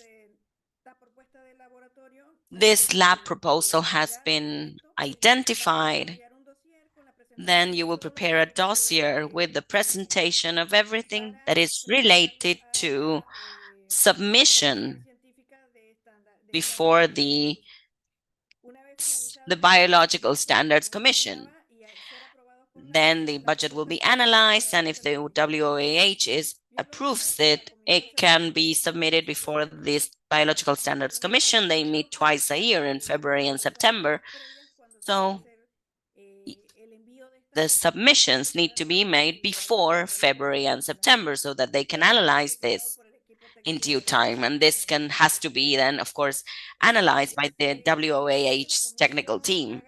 While waiting for the Commission to assess the project, 4 support letters should be prepared, 2 from the WOH delegates from the parent and candidate country, and 2 from the lab directors. Also, it is necessary to submit the CVs of the lead scientists from both sides. Once this previous assessment is finished, then and once the project has the validation and support, then the partners can proceed with signing the project contract after having received the 4 letters. The signatures can be digital, and the general director signs last by marking the start date of this twinning project. Mencionarles que a través del mundo existe. Let me show you how we have 16 reference laboratories to 2024, and they are participating in WOHA's twinning projects. These projects are located throughout the world, and we can see one in Abu Dhabi, Botswana, Brazil, Chile, Cuba, India, Korea, Russia, Thailand, and as you can see in the different regions, however, Chile, Brazil, and Korea are sort of highlighted because they are the ones that are generally identified as reference laboratories or collaborating centers that are part of these activities. The idea is to have other complementary areas in the region so that they can complement the capacities of other labs in the region of the Americas, so that identification is not just a matter of a few areas. This is a list of the different twinning projects in the region. I have to say that currently there are no twinning projects ongoing. And as you can see, that are up to 2019 and 2023, there were some twinning projects in the region. These are all the ones that are enabled for the Americas region. On top of this, we have some collaborating centers in Europe that have supported different projects in the Americas. In some cases, of course, as you can see, the labs have become reference laboratories for the WOAH.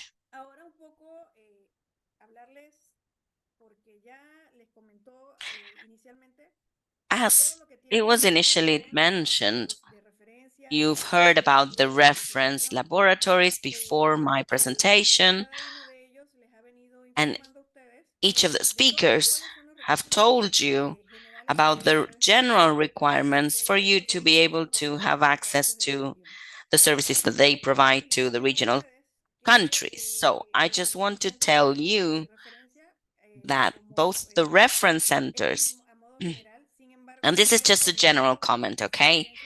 There are 2 things that are different.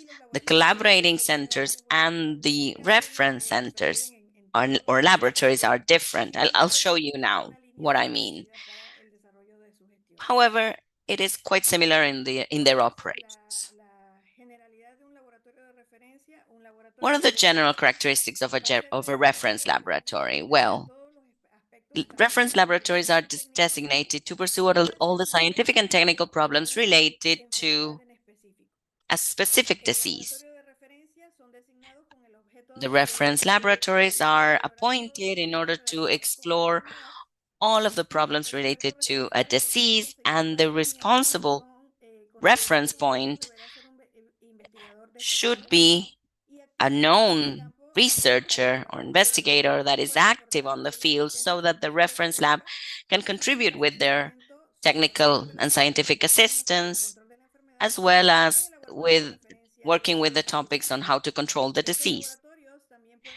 These labs can also provide assistance in terms of technical and scientific consultancy services to other member countries, as it's been said before. And they can also coordinate scientific and technical studies in collaboration with other labs and organizations via the twinning programs. So on top of that, a collaborating center is a center that is identified to provide scientific support and knowledge to the organization and to the member countries so that there is international cooperation in terms of animal health and well-being. However, these centers will be focused on a specific area in terms of general management, as well as in terms of the general consult and queries regarding animal health for the regional countries.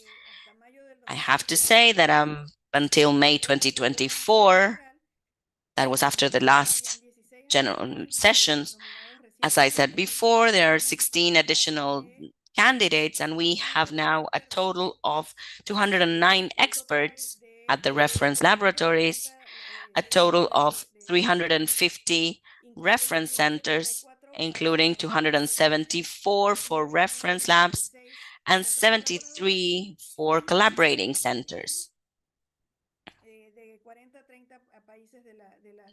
And we've identified 40 countries for the reference labs and 33 countries for the collaborating centers, working on 109 diseases in the region. Let me show you the general distribution of the reference laboratories and of the collaborating centers as well. We always encourage countries that have some sort of expertise and technical skills to contribute to the development of capabilities so that they can then become reference laboratories for their countries or internationally to provide regional support. Let me tell you a little bit about the work that is being done in terms of appointing reference labs. Of course, all of these labs are specifically appointed, and there needs to be a development in terms of the history of the lab that will be nominated. These are individual submissions per country. They will submit their application. And of course, this takes a while, and it's a process because you need to complete all of the necessary information. There's a specific dossier in which you will include all of the information as for regarding the lab and the experts for the reference lab or the collaborating center. Of course, there will be a prior review of this application to support the country in case there are some things that are misidentified, and there can be support to send the information in a relevant way. Once this preliminary screening is done by the WOAH specialist, and we know that the documents are sent to the office with the approval of the country's delegate who has presented or submitted this application and that has had the application reviewed by the specialists. And then we move on to the assessment of the specialist commission. They will provide their opinion on whether they approve it or not. After the evaluation by the specialist commission, the proposal will be analyzed and reviewed for approval by the WOAH Council.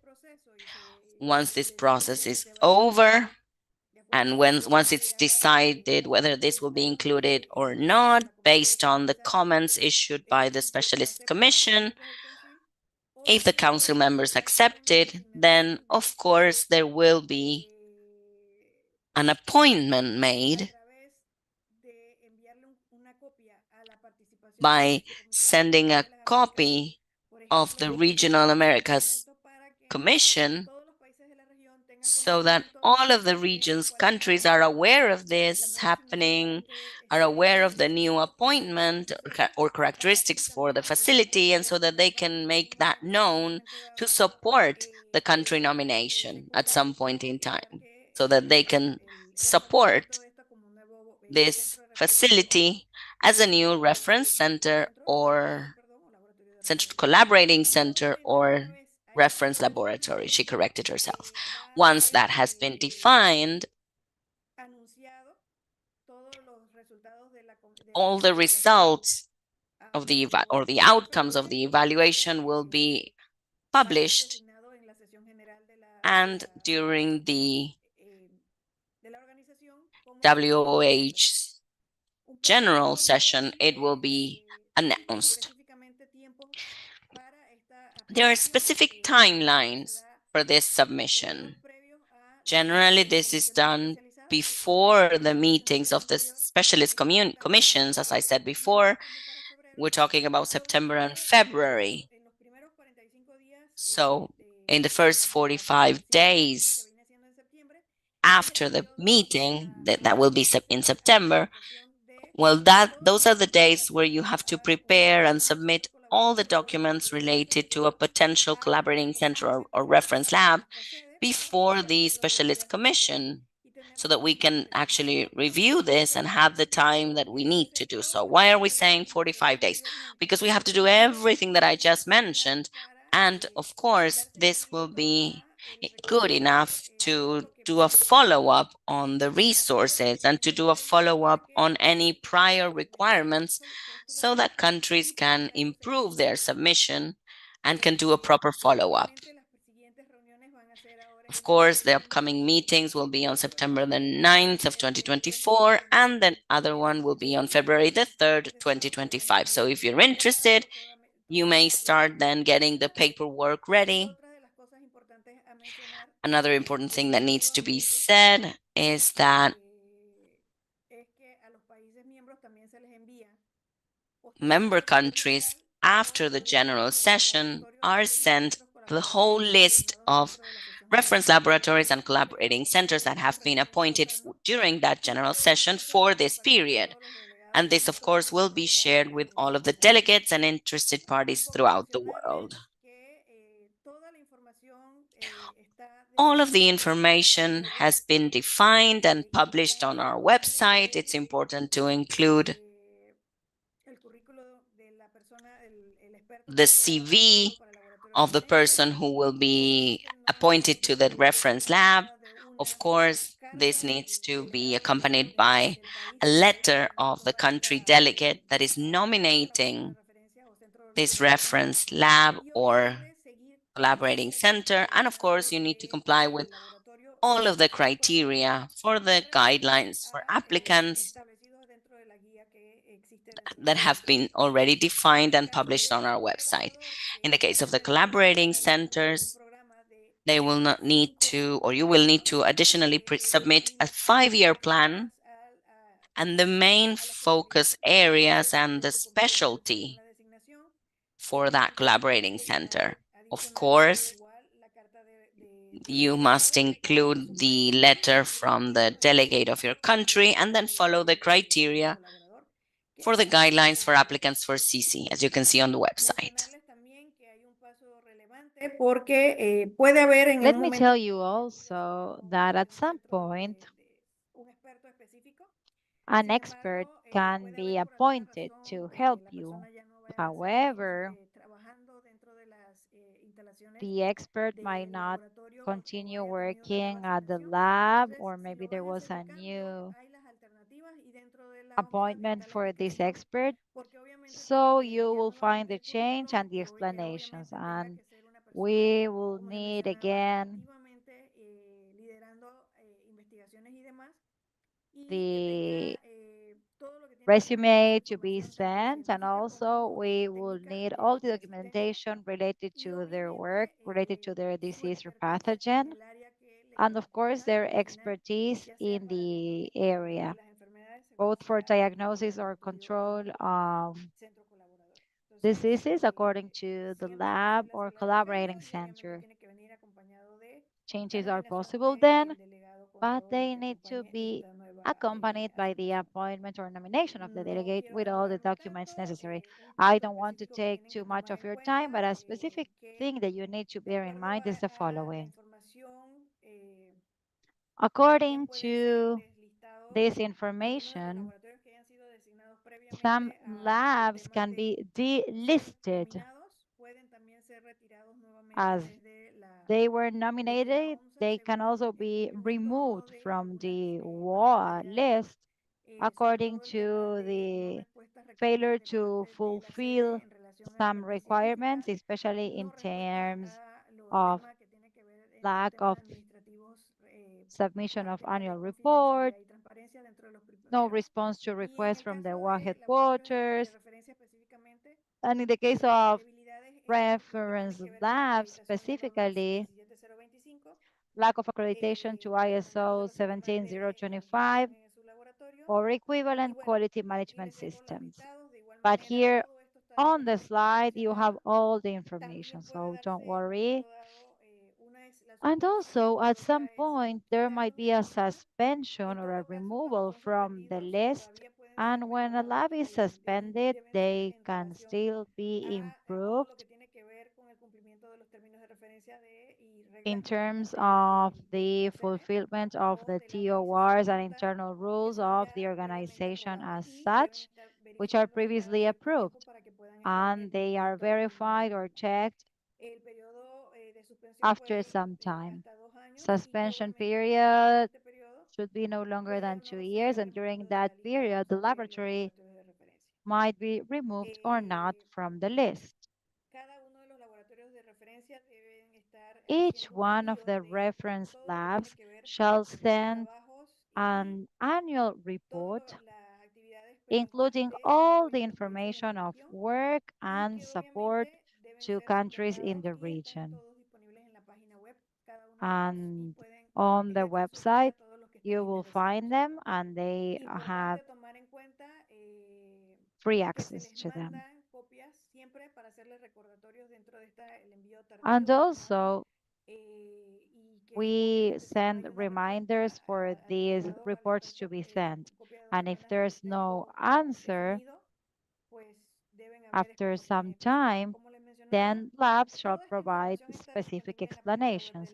And as I said, all the information is available at the WOAH website. And on the different tabs, you'll find all the information related to reference laboratories or different activities. The website is super complete, so you will find all the information about twinning and other programs. And should you not find this, you can get in touch with us and we will help you and support you. Thank you very much, Dr. Martinez. It was a lot of information, so thank you very much. You have the website for the WOAH there, and we will try and find a way to have so that the information is available for all of you. And the link for ASF, the ASF platform has been posted on the chat, and we will send the reminders soon. We don't have much time for questions. We will be selecting some of them because we are about to close this webinar. And please don't leave because we're going to share something with you for or by the end of this seminar. We will choose a couple of questions for the members of the panels, and then the other questions will try to post them on the platform, the answers, so that you can have access to the answers of these questions. I will start with Katia because there's a question for you here. And I think that it was already answered, but Katia, In 10 seconds, how can countries try to be a collaborative center? You already said that, but maybe can you make a very important point about that? Once they have identified that they are interested and that they have the right capabilities, because they need to check the guidelines that were mentioned on the website. If required, we can review it together in order to identify the opportunity. Of course, we can offer support from our offices, and we can help you with the follow-up as well. So once the country shows interest, they need to notify the place, and then we should need how to sustain that, because of course they need to follow all the steps for the approval. Great, Dr. Camposano, I will ask you a question now. Oh no, this is for Dr. O'Toole, an anonymous question. They are asking, how can countries obtain the import permit and the form that goes with it? Sure, and I will try to find a way. It's recorded, but I'll make sure that you guys have this information. The fad.submissions@usda.gov email is a great way to get in contact with us, because basically if you don't have those forms, we can send them to you. The import permit itself will be generated at Plum Island. We have a specialist there who does that. We'll just need to ask some information on the samples before we get that.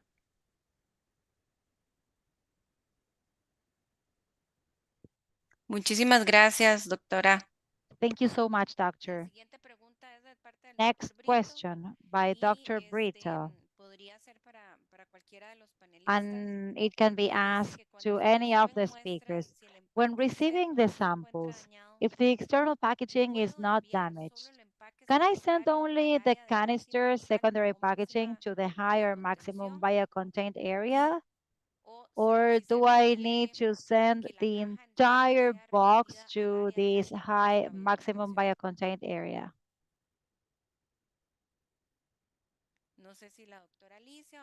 I don't know, maybe Dr. Alicia or Dr. Aruna can take this question, or Dr. Raquel. Probably is late there in Spain. Sí. Un segundo. Yeah, just a sec. Well, I think that Dr. Aruna or Dr. Alicia can offer a better answer.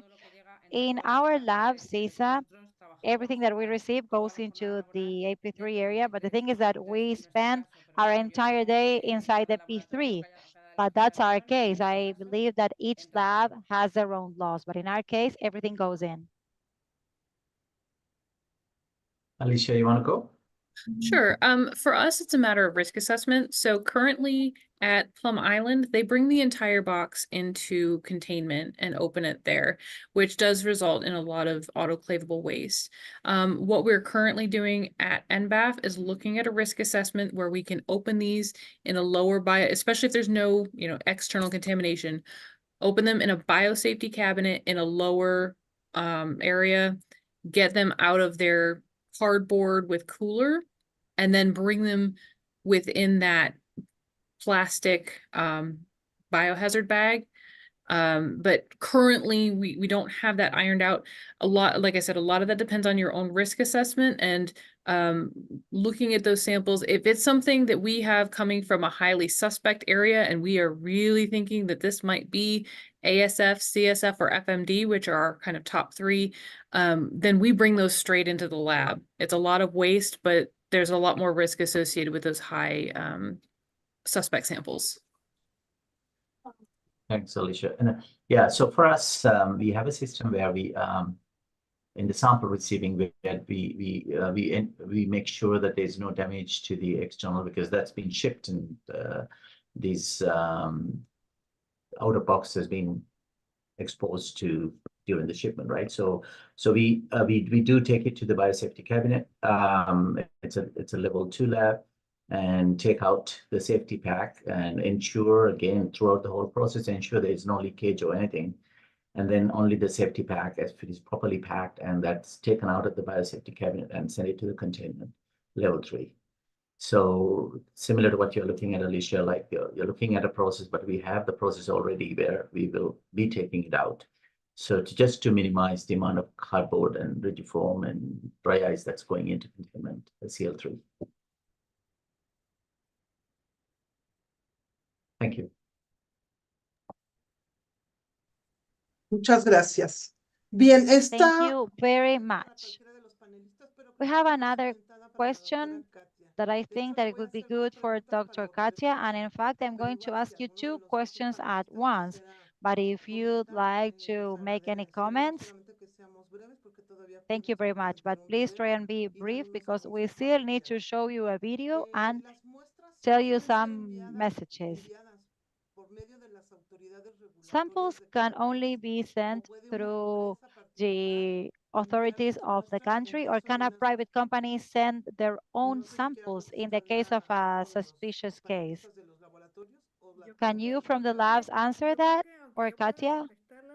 I think that I might answer, but it would be best for the reference labs to explain how they handle this, because regularly it is the authorized individual in the country, the animal health director or the lab director, because I believe that that is the way in which we should do it. So Aruna or Alicia, can you please answer this question? Yeah, so you're right. So it has to be the authorized laboratories that can handle these pathogens can ship the samples to NCFAD. I'm sure it's pretty much the same for Alicia. And Alicia, I saw there's a CVO's letter that's accompanying your submission. We don't usually ask for a CVO's letter, but for the samples, but at least the director of the lab has to send a letter with it. At that level, we have to, and these are government labs that we are talking about. Yeah, that's correct. And for us, a lot of it comes down to we want to make sure that the governing bodies of whatever country we're receiving these from are aware of these samples and concur. We can't just go off on our own and test samples from a private company without those authorities being notified. We do the same thing in the United States, even state by state. Muchísimas gracias. Sí, esto es básicamente Thank you porque very much. And yes, this is basically because animal health authorities are responsible for sending these samples in most countries. And this is how we also promote for companies and vets working for companies to notify their authorities of any suspicious case, so that then through the authorities, the samples are sent. And I think that we can drop the questions here. Can we please show the video now? This video was kindly sent to us, and we'd like to share it with you because many of you know about this. This is a video dedicated to Dr. Navarro, and since many of you met him and received his help and support in different meetings and webinars, etc., we wanted to show you this video because he passed away 6 months ago today.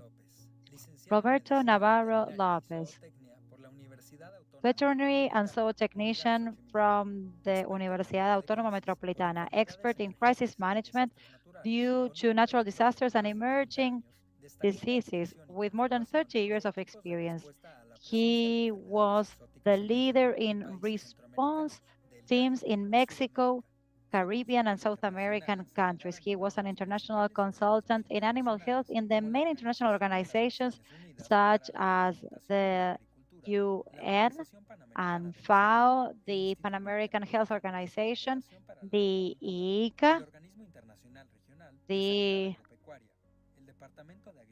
Department of Agriculture of the US, USDA, and different ministries of agriculture. He was the author and co-author of more than 30 articles in journals with international trajectory about natural history of emerging diseases, such as the Venezuelan diseases and different diseases that were very important in his trajectory, including, among others, Newcastle disease.